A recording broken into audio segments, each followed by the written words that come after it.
1 अप्रैल से महंगा हो जाएगा हवाई सफर।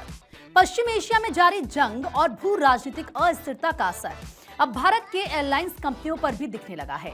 सरकार ने ये संकेत दिए हैं कि 1 अप्रैल से विमानों की ईंधन यानी कि एविएशन टरबाइन फ्यूल एटीएफ की कीमतों में बढ़ोतरी संभव है। हालांकि केंद्रीय नागरिक उड्डयन मंत्रालय ने यह भी स्पष्ट किया है कि यात्रियों पर इसका तुरंत बोझ नहीं डाला जाएगा और इस दिशा में लगातार काम किया जा रहा है।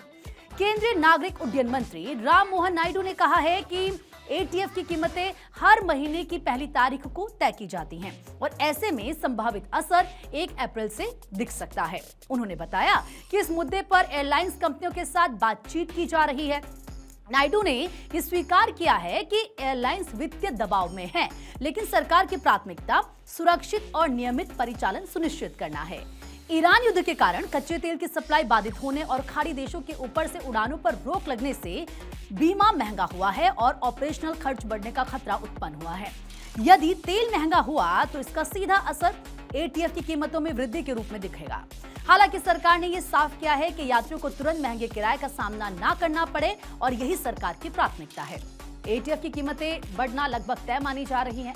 दरअसल मंत्री नायडू ने कहा है कि मौजूदा हालात में तेल और एटीएफ की कीमतों में बढ़ोतरी लगभग तय है।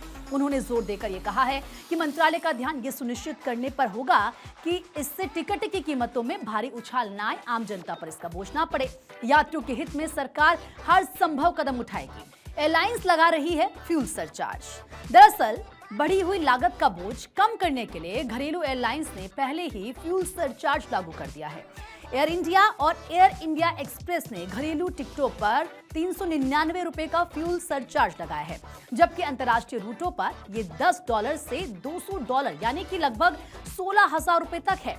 इंडिगो ने दूरी के आधार पर 425 रुपए से 2,300 रुपए तक का सरचार्ज लागू किया है।